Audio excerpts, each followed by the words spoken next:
Hello दोस्तों, कैसे हैं आप सब लोग। स्वागत है आपका अपने YouTube channel Smita the smile पर। आपकी तैयारी कैसी चल रही है, क्योंकि एग्ज़ाम बहुत ही करीब आ गया है। अब आपके पास टाइम नहीं है, अब सिर्फ आपको रिवीज़न करना है, रिवीज़न और रिवीज़न ही करना है। तो जितने भी सेशन मैंने डाले हुए हैं अपने चैनल स्मिता द स्माइल पर, उन सभी सेशंस को आपको 1 से 2 बार देख लेना है, ताकि कोई क्वेश्चन आपसे छूटने ना पाए। और जो भी सब्जेक्ट के मैं सेशन डाल रही हूँ, सभी सब्जेक्ट के सेशन को आपको शेयर भी करना है, ताकि आपके फ्रेंड्स या फैमिली में जिनका भी एग्ज़ाम हो वो भी उनसे हेल्प ले सकें। तो आज के सेशन में भी बहुत अच्छे क्वेश्चन लेकर आई हूँ। उससे आपके जितने 17 नंबर के क्वेश्चन हैं तो वो तो हैं ही, साथ ही मैं उनका डिटेल मैंने काफ़ी तरीके से बताया है, तो शायद आपके जो टॉपिक क्लियर ना हो वो भी उससे क्लियर हो जाएं। तो इस सेशन को बिल्कुल भी स्किप मत करिएगा। जितना भी डिटेल बताया है वो भी आप एकदम माइंड में सेट करते चलिए। एक बार में समझ में ना आए तो कम से कम 2 से 3 बार आप इसका रिवीजन कर लेंगे तो माइंड में एकदम प्रॉपर तरीके से सेट हो जाएंगे।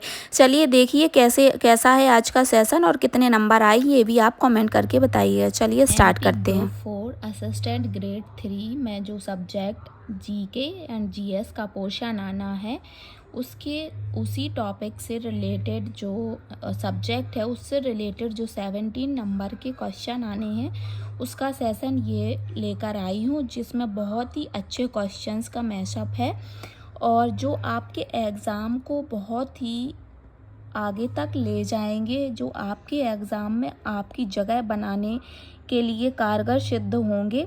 तो इसी तरीके के क्वेश्चंस का सेशन जो है उसको आपको देखना है, क्वेश्चन बनाने हैं और आंसर देना है कि कौन से क्वेश्चंस का क्या आंसर होगा।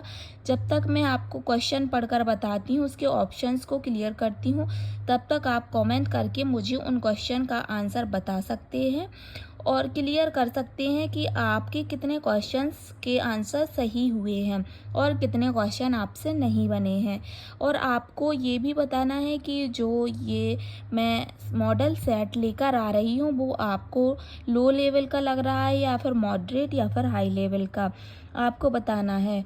और यही डिसाइड करेगा कि आपका एग्ज़ाम कैसे आएगा। तो आप बने रहिए मेरे चैनल स्मिता द स्माइल पर और इसी तरीके के topic wise subject wise session में लेकर आ रही हूँ। तो आप ज्वाइन करते रहिए सीरीज़ को और अपने फ्रेंड्स एंड फैमिली में जिन्होंने भी इस एग्ज़ाम को फिल किया हुआ है उनको भी ये शेयर करिए, ताकि उनकी भी हेल्प हो सके। चलिए सेशन को स्टार्ट करते हैं और फर्स्ट क्वेश्चन को करते हैं। क्वेश्चन नंबर पहला है, समाजवादी अर्थव्यवस्था में उत्पादन का उद्देश्य होता है। समाजवादी अर्थव्यवस्था में उत्पादन का क्या उद्देश्य होता है बताना है। लाभ प्राप्त करना, सामाजिक कल्याण में वृद्धि करना, लाभ कमाना और सामाजिक कल्याण में वृद्धि करना, या फिर उपयुक्त सभी। तो बताना है समाजवादी अर्थव्यवस्था का क्या उद्देश्य होता है। देखिए मैं यहाँ पे क्लियर कर देती हूँ आप लोगों को कि जो लाभ प्राप्त करना होता है वो उद्देश्य पूंजीवादी अर्थव्यवस्था का होता है।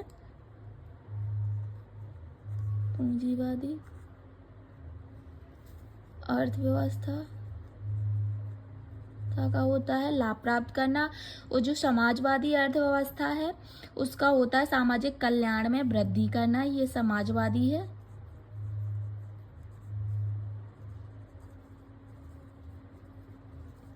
ये समाजवादी अर्थव्यवस्था का उद्देश्य हो गया। और जो मिश्रित अर्थव्यवस्था होती है उसमें दोनों का मैसअप होता है, यानी लाभ कमाना और सामाजिक कल्याण में वृद्धि करना। ये मिश्रित अर्थव्यवस्था का है। मिश्रित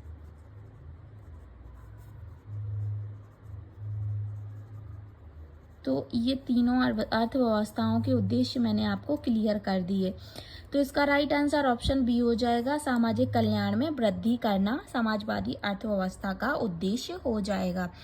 चलिए नेक्स्ट क्वेश्चन पे बढ़ते हैं। निम्न उपकरणों में से कौन सा एक उपकरण विद्युत धारा के ऊष्मीय प्रभाव पर आधारित नहीं है।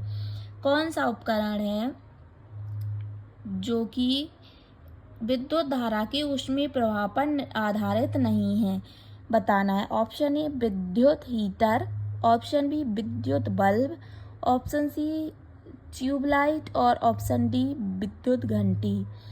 तो जो कि विद्युत धारा की ऊष्मीय प्रभाव पर आधारित नहीं है वो है, ये तीनों ही हैं। विद्युत हीटर भी है और विद्युत बल्ब भी है और विद्युत ट्यूबलाइट भी है, यानी जो विद्युत घंटी है वो इस पर आधारित नहीं है। तो राइट आंसर ऑप्शन डी हो जाएगा, विद्युत घंटी। ऑप्शन डी इसका राइट आंसर हो जाएगा। चलिए नेक्स्ट क्वेश्चन पर बढ़ते हैं। नेक्स्ट क्वेश्चन है, भीमबेटका कहाँ है? भीमबेटका के बारे में बताना है कि ये कहाँ है। मध्य प्रदेश के सतना जिले में, मध्य प्रदेश के रायसेन जिले में, मध्य प्रदेश के रतलाम जिले में, या फिर मध्य प्रदेश के भोपाल जिले में। तो जो भीमबेटका है, इस ऑप्शन से ये क्लियर हो गया आप लोगों को कि ये मध्य प्रदेश में है, पर मध्य प्रदेश के किस जिले में है आपको ये बताना है। तो मैं आपको बता देती हूँ कि ये मध्य प्रदेश के रायसेन जिले में है। ऑप्शन बी इसका राइट आंसर हो जाएगा। जो मध्य प्रदेश का रायसेन जिला है वहाँ पर भीमबेटकाएँ स्थित हैं। और जो रायसेन में भी कहाँ पर है कि रायसेन में भी, रायसेन की जो ओबेदुल्लागंज तहसील है उसमें भीमबेटका स्थित हैं। अब्दुल्लागंज तहसील में स्थित है। ये रायसेन की अब्दुल्लागंज तहसील में स्थित है। इसकी खोज 1957 में बी.एस. बाकड़कर द्वारा की गई थी। भीमबेटका की खोज 1957 में बी.एस. बाकड़कर द्वारा की गई थी। ये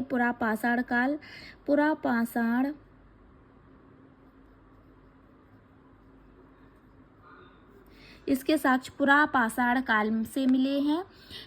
1957। ये देखिए कि जो भीमबेटका है वो मध्य प्रदेश के रायसेन जिले की ओबेदुल्लागंज तहसील में है, जिसकी खोज 1957 में बी.एस. बाकड़कर महोदय द्वारा की गई थी। और जो पुरापाषाण कालीन साक्ष्य से यह पता चलता है। और जो भीमबेटकाएँ हैं वो वर्ल्ड हेरिटेज साइट यानी यूनेस्को की जो विश्व विरासत धरोहर सूची में इसको शामिल किया गया है। वर्ल्ड हेरिटेज साइट में इसको शामिल किया गया है। भीमबेटका को मैं लिख दूं आपके लिए, वर्ल्ड हेरिटेज साइट जो यूनेस्को की है वर्ल्ड हेरिटेज साइट में शामिल किया गया है, जिसमें भारत की 43 विश्व धरोहर शामिल हैं। और मध्य प्रदेश की इन 43 में मध्य प्रदेश की 3 धरोहर शामिल की गई हैं। इन 43 में मध्य प्रदेश की 3 धरोहर शामिल की गई हैं, जिनमें से एक है खजुराहो के मंदिर, और दूसरा जिनमें से एक खजुराहो के मंदिर हैं, और दूसरा सांची स्तूप है।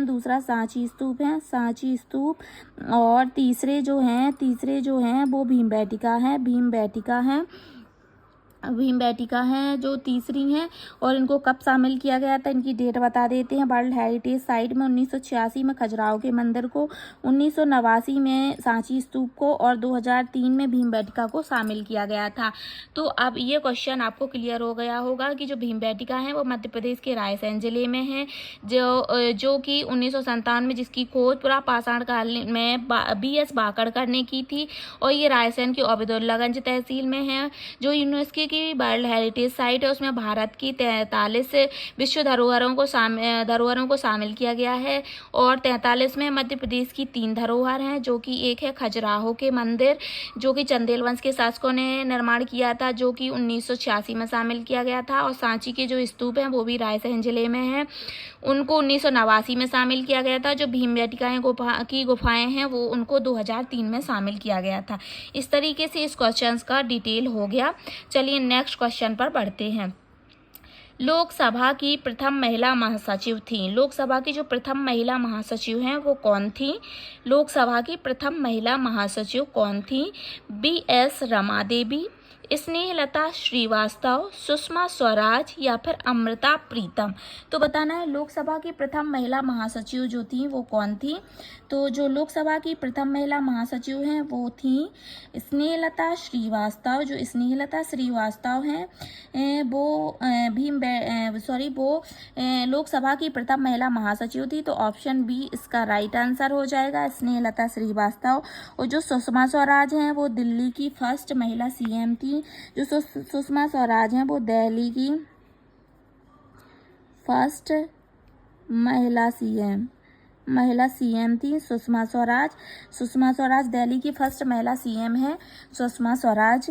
और तो इस तरीके से जो लोकसभा की प्रथम महिला महासचिव हैं वो स्नेहलता श्रीवास्तव हैं, जिनका कार्यकाल 2017 से 2020 तक का था। तो इसका राइट आंसर ऑप्शन बी हो जाएगा। चलिए नेक्स्ट क्वेश्चन पर बढ़ती है। भारत का असम राज्य कुल कितने राज्यों को स्पर्श करता है, ये आपको बताना है। जो भारत का असम राज्य है वो कुल कितने राज्यों को स्पर्श करता है, ये आपको क्लियर करना है। तो 5 राज्यों को, 7 राज्यों को, 8 राज्यों को या फिर 6 राज्यों को। तो जो असम है वो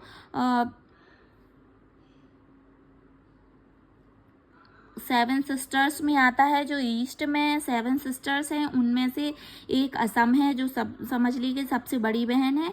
और असम कितने राज्यों से सीमा साझा करता है, तो असम 7 राज्यों से करता है, 7 राज्यों से, जिनमें मैं आपको बताती हूँ कि जो 7 सिस्टर हैं तो एक तो असम खुद हो गया, बाकी 6 जो सिस्टर्स बची, सबसे बड़ी 7 सिस्टर्स में असम मान लीजिए, और जो 6 सिस्टर्स बची वो हो गया, और एक 7वां हो गया पश्चिम बंगाल। तो इस तरीके से 7 राज्यों से सीमा साझा करता है। मैं 7 राज्यों को बारे में आपको बता देती हूँ।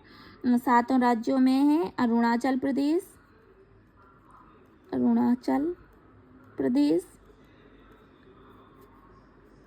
और फिर नागालैंड,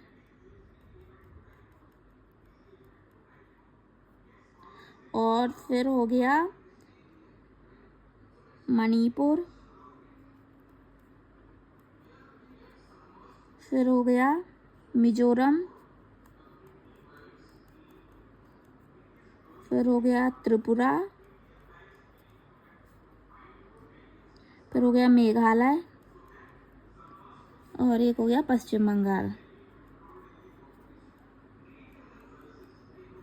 ठीक है, तो इस तरीके से 7 राज्यों से सीमा साझा करती है। तो 7 सिस्टर हो गई, एक खुद असम, और 6 ये इधर तक दिए गए हैं, जो कि अरुणाचल प्रदेश, नागालैंड, मणिपुर, मिजोरम, त्रिपुरा, मेघालय, और 7वां हो गया पश्चिम बंगाल। इस तरीके से 7 राज्यों से सीमा साझा करता है असम। चलिए नेक्स्ट क्वेश्चन पर बढ़ते हैं। जब किसी पिंड का वेग 3 गुना हो जाता है तो उसकी गतिज ऊर्जा कितनी हो जाएगी। जब किसी पिंड का वेग 3 गुना हो जाएगा तो उसकी गतिज ऊर्जा 9 गुना हो जाएगी, 12 गुना हो जाएगी, 2 गुनी होगी, या फिर आधी रहेगी। तो बताना है कि जब किसी पिंड का वेग 3 गुना हो जाएगा तो उसकी गतिज ऊर्जा जो है वो 9 गुनी हो जाएगी। तो उसकी गतिज ऊर्जा 9 गुनी हो जाएगी। ऑप्शन ए इसका राइट आंसर हो जाएगा। और इसको काइनेटिक एनर्जी यानी गतिज ऊर्जा को ज्ञात करने के लिए जो सूत्र है 1/2 mv² इसका फॉर्मूला है, जिसके द्वारा काइनेटिक एनर्जी यानी गतिज ऊर्जा के बारे में जाना जा सकता है। तो जो वेग है वो 3, जैसे कि वेग बराबर 3 है तो 3 का स्क्वायर यानी 9 गुना हो जाएगी। जो भी दी हो गई उसका 9 गुना हो जाएगी। इस तरीके से राइट आंसर हो जाएगा इसका ऑप्शन ए। चलिए नेक्स्ट क्वेश्चन पे बढ़ते हैं। प्राचीन भारत में पहली बार जनगणना कब हुई थी। प्राचीन भारत में पहली बार जनगणना कब हुई थी ये बताना है आपको। प्राचीन भारत में पहली बार जनगणना कब हुई थी ये बताना है। प्राचीन भारत में पहली बार जनगणना कब हुई थी।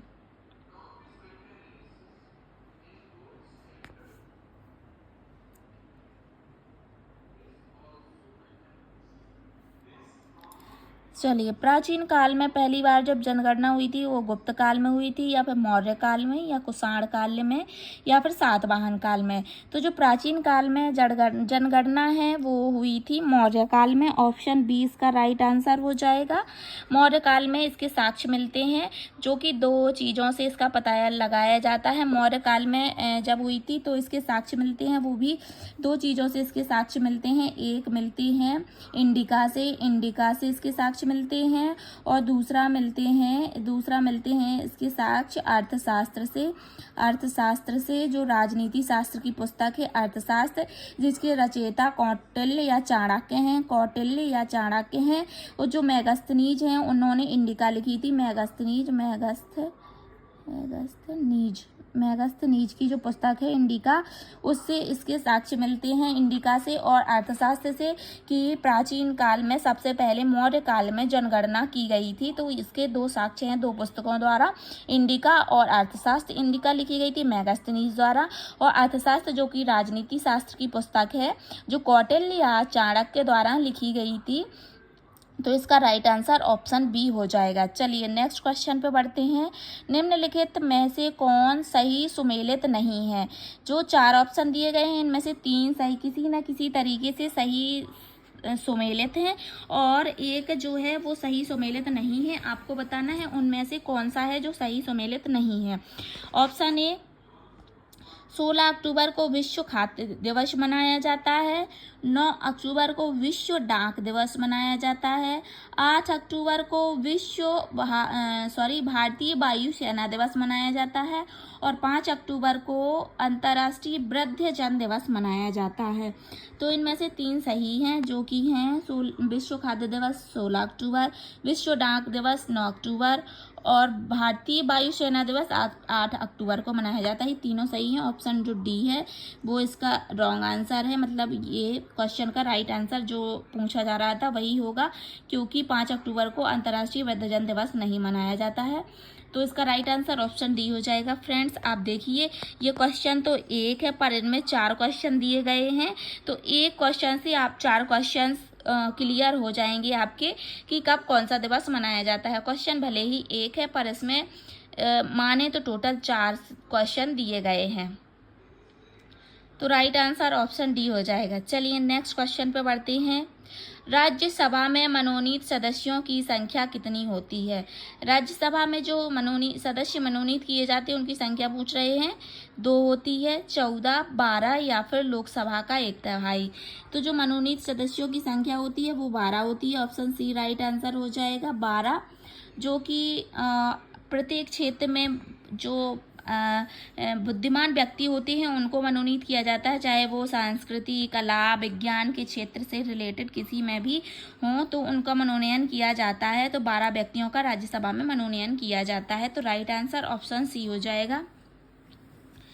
फ्रेंड्स आज के सेशन के क्वेश्चन आपको कैसे लग रहे हैं आप ज़रूर बताइए, और क्वेश्चन आपसे बन रहे हैं या नहीं, आपको क्वेश्चन समझ में आ रहे हैं या नहीं। थोड़ा थोड़ा डिटेल बताने की कोशिश भी करी है मैंने। सारे क्वेश्चंस में जो भी क्वेश्चन दिए गए हों उनमें आपको मैंने डिटेल भी बताने की कोशिश करी है। तो आप देखिए क्या सही लग रहे हैं आपको क्वेश्चन, आपको क्वेश्चन का लेवल कैसा लग रहा है, क्या ये क्वेश्चन एग्जाम में आने लायक हैं या नहीं, आप ये कमेंट करके बताइए। और आप किस टाइप के क्वेश्चन चाहते हैं ये भी बताइए, किस टाइप की क्वेरी आपको है, किस तरीके की हेल्प की आवश्यकता आपको है, वो आप ज़रूर बताइए। तो मैं आपको आपके समस्या का समाधान करने की पूरी कोशिश करूंगी। अगर सेशन पसंद आ रहा है आपको तो सेशन को लाइक ज़रूर कीजिए, बेल आइकन प्रेस कर लीजिए, चैनल पर नए हैं तो चैनल को सब्सक्राइब कर लीजिए। और अगर आप बेल आइकन प्रेस नहीं करेंगे तो टाइम से नोटिफिकेशन नहीं मिल पाएगा, जिससे आपका कोई भी सेट छूटने से कोई नहीं रोक सकता। इसलिए आपको ना सेशन को में और चैनल पर बेल आइकन प्रेस कर लेना है ताकि आपसे कोई भी मॉडल पेपर छूटने ना पाए। और अपने फ्रेंड्स एंड फैमिली में जिन्होंने भी एग्ज़ाम फॉर्म फिल किया है उनके साथ भी शेयर कर देना ताकि उनकी भी हेल्प हो सके। चलिए सेशन को आगे बढ़ाते हैं और नेक्स्ट क्वेश्चन को करते हैं। आप ज़रूर बताइएगा कि आज के पेपर के क्वेश्चन आपको कैसे लग रहे हैं। चलिए आगे बढ़ाते हैं वीडियो को। चलिए जो नेक्स्ट क्वेश्चन है उसको करते हैं। निम्न में से कौन सा दर्रा भारत के सिक्किम राज्य में स्थित है? सिक्किम राज्य में कौन सा दर्रा स्थित है उसके बारे में, दर्रे के बारे में पूछा जा रहा है। यांगची दर्रा, डोकिया दर्रा, पालघाट दर्रा या फिर तुजू दर्रा।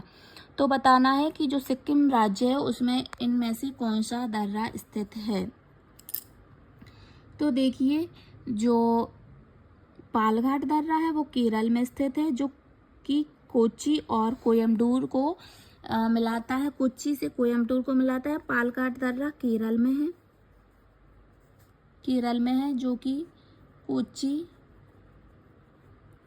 और कोयम्बटूर, कोच्चि से कोयम्बटूर को मिलाता है, कोयम्बटूर को। ठीक है। और जो कि तुजू दर्रा है वो मणिपुर में है, तुजू दर्रा मणिपुर में है, जो कि भारत और म्यांमार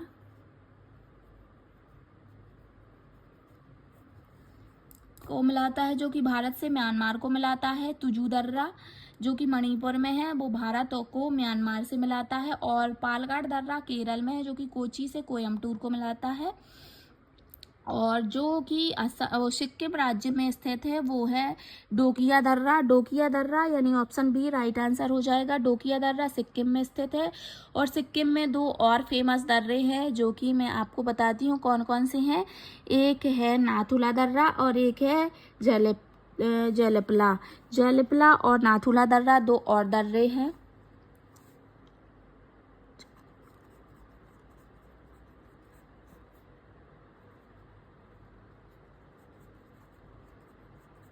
जेलेपला और नाथुला दो दर्रे और भी हैं जो सिक्किम में है, और डोकिया दर्रा भी सिक्किम में है, इसलिए राइट आंसर ऑप्शन बी हो जाएगा। चलिए नेक्स्ट क्वेश्चन पे बढ़ते हैं। निम्नलिखित में से कौन सा मुद्रास्फीति खुदरा स्तर मूल्य परिवर्तनों को दर्शाता है? निम्न में से कौन सा मुद्रास्फीति खुदरा स्तर मूल्य परिवर्तनों को दर्शाता है? जो चार ऑप्शन दिए गए हैं उनमें से तीन में से एक कोई जो चार ऑप्शन दिए गए हैं उनमें से कोई एक ऑप्शन है जो कि मुद्रास्फीति यानी खुदरा मूल्य को दर्शाता है, मतलब मुद्रास्फीति में जो परिवर्तन होते हैं मूल्यों में उसको दर्शाता है। तो इसका राइट आंसर ऑप्शन बी हो जाएगा, CPI। CPI ऑप्शन बी इसका राइट आंसर हो जाएगा, जिसको उपभोक्ता मूल्य सूचकांक भी कहते हैं, जिसको उपभोक्ता मूल्य सूचकांक, जिसको उपभोक्ता मूल्य सूचकांक भी कहा जाता है, जो कि जब मुद्रास्फीति के टाइम पर जो मूल्यों में परिवर्तन होता है उसको दर्शाता है। CPI उपभोक्ता मूल्य सूचकांक।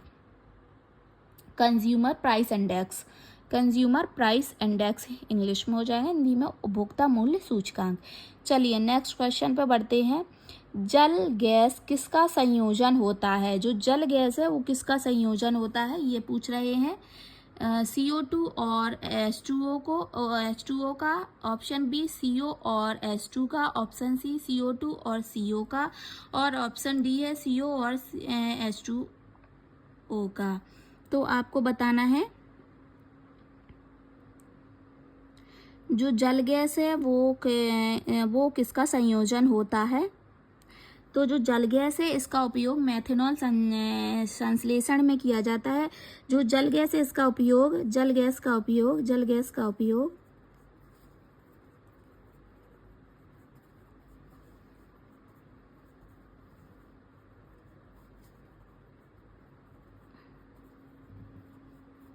मेथनॉल संश्लेषण में किया जाता है। मेथनॉल संश्लेषण में किया जाता है जिसमें सिनगैस होती है, जैसे सिनगैस भी होती है, जिसमें सिनगैस भी होती है, और इसमें जो संयोजन होता है, जैसे सिनगैस भी कहते हैं, जल गैस को सिनगैस भी कहते हैं, और इसमें जो संयोजन होता है वो CO और H2 का होता है। ऑप्शन बी CO और H2 का, यानी कि कार्बन मोनोऑक्साइड और हाइड्रोजन का, कार्बन मोनोऑक्साइड और हाइड्रोजन का, कार्बन मोनोऑक्साइड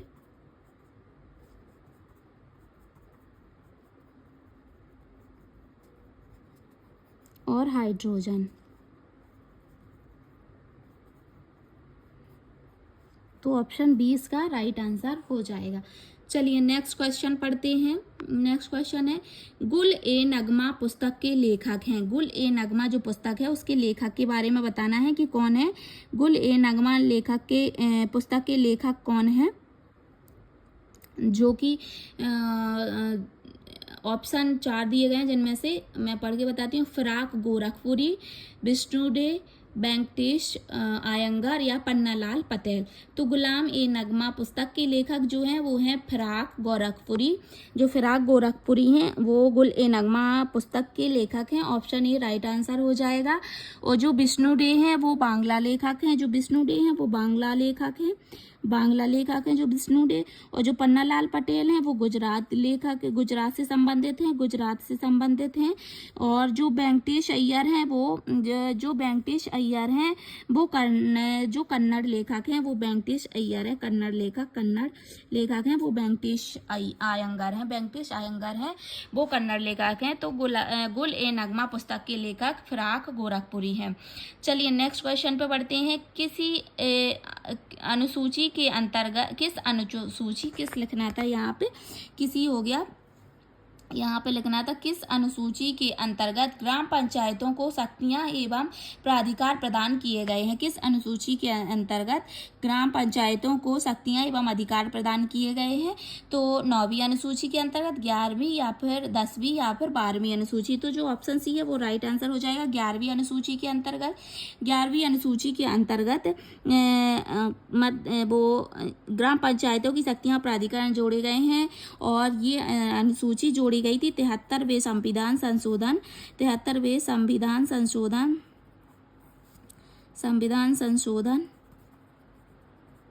1992 में हुआ था। उसके तहत 11वीं अनुसूची जोड़ी गई थी, जिसमें जो 73वां संविधान संशोधन है 1992 में हुआ था, उसके अंतर्गत 11वीं अनुसूची जोड़ी गई थी, जिसमें ग्राम पंचायतों के जो विषय हैं वो 29 विषय, ग्राम पंचायतों से रिलेटेड 29 विषयों को जोड़ा गया था। तो इस तरीके से 11वीं अनुसूची ग्राम पंचायतों की शक्तियों प्राधिकार प्रदान करती हैं। चलिए नेक्स्ट क्वेश्चन पे बढ़ते हैं।